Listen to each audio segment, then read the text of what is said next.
Welcome to the Foundry by Forge College. I'm your host, and in today's explainer, we are basically putting on our trench coats and pulling our detective hats down low. We're going to take that chaotic, raw benchmark data you generated in the previous turbine lesson and turn it into hard, actionable evidence for the advanced Solana concepts track. We're officially moving from the data gathering phase right into the interrogation room. All right, let's just dive right into it. If you're anything like me, staring at thousands of time-stamped request logs from our recent throughput analysis benchmarks might feel a bit like staring at a digital crime scene. I mean, we've got payload sizes, concurrency levels, and sampling windows scattered absolutely everywhere. It's overwhelming, and frankly, it's a bit painful to look at in its raw form. It's kind of like trying to read the Matrix without the training. But don't worry, we're going to process this evidence step by step and uncover the real story hidden inside your Solana network tests. So, here is our roadmap for the investigation today. 1. The raw data dilemma.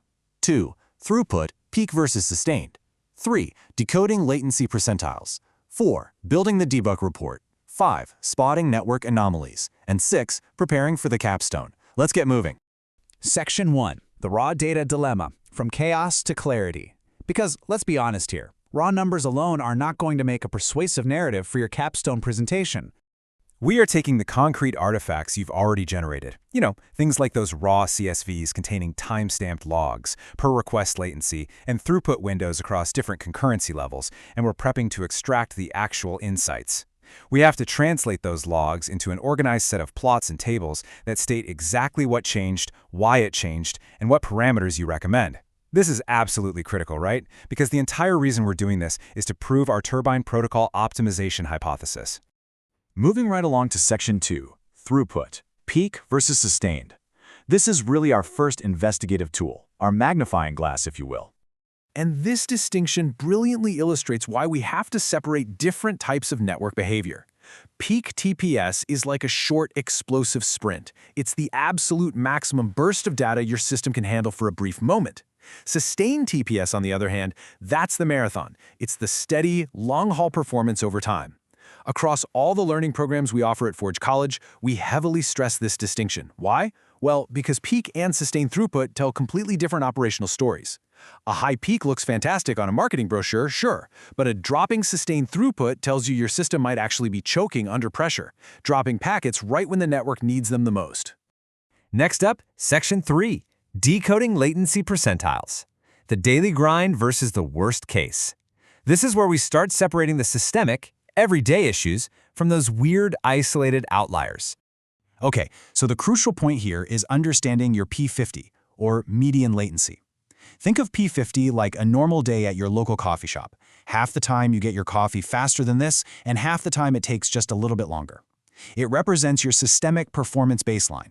It's your everyday operational reality. If your P50 shifts, your entire system is slowing down. Now let's see how this builds with our tail percentiles, P95 and P99. If P50 is a normal Tuesday at the coffee shop, P99 is the day the espresso machine literally catches fire. These are your worst-case scenarios, representing the 5% or even just the 1% of requests that experience the most delay. These higher percentiles are our outliers. When you see huge spikes here, they often point to sudden queuing spikes, maybe occasional packet loss, or messy TCP retransmission artifacts. In the context of the turbine protocol, this is exactly where validators start falling out of sync. Now, what's really fascinating here is our actual evidence board. I want you to take your time with this one.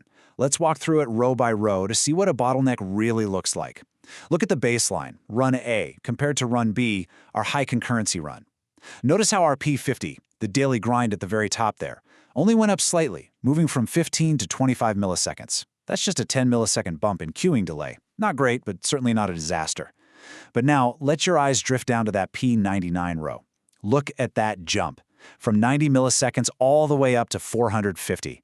That is a massive spike of 360 milliseconds for our worst-case requests. Now, pair that realization with the throughput numbers down at the bottom.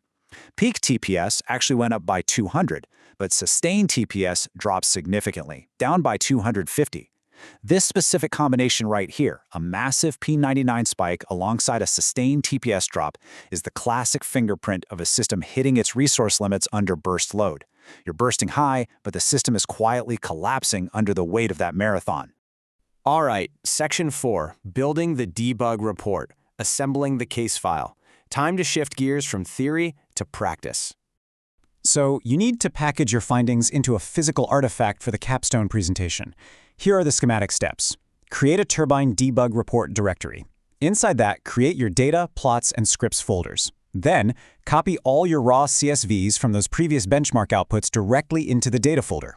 Finally, you'll run your generate_report.py starter script to compute the outputs.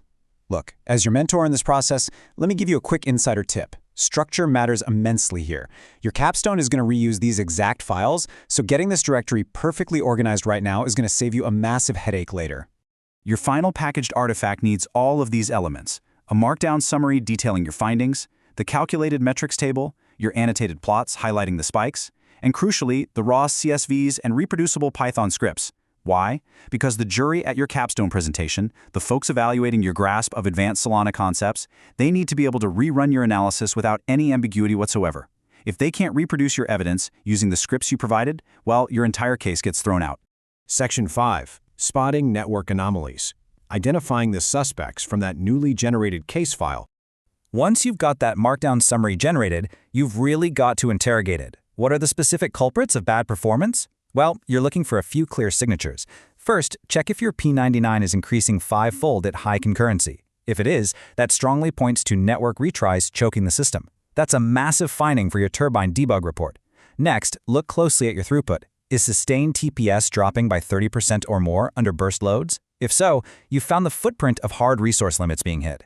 Finally, look for a systemic shift in your P50 latency. If your median is dragging, it means you have overall queuing issues bogging down the entire protocol. As the lead detective, your job is to document at least 2 of these actionable anomalies, complete with the exact run file names and metric deltas, making your claims completely and entirely verifiable. Finally, Section 6. Preparing for the Capstone. Closing the case. It's time to transition your technical report into a highly focused case study. Here are your marching orders before that Capstone kickoff. First, zip up all your evidence into a single turbine debug report.zip archive. Second, write a testable 1-paragraph case study hypothesis based on your findings. And third, propose one quick experiment for each of the 2 anomalies you found to actually confirm their root causes. Which leads me to this absolutely crucial question.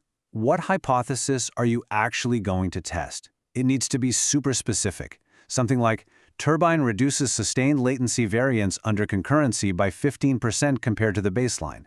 Think critically about what your data is genuinely telling you about the protocol's performance. And just like that, we've reached the end of our investigation. You've got the tools, the data, and the evidence to build a rock-solid case. But here's a final thought to keep you up at night. If your peak TPS looks perfect, but your P99 latency is quietly setting your network on fire behind the scenes, are you really scaling at all? Think about it. Good luck on your Capstone presentation. To master more Web3-related topics and confidently tackle your learning journey, be sure to visit forge.college. Thanks so much for joining me on this explainer, and I'll see you in the next one.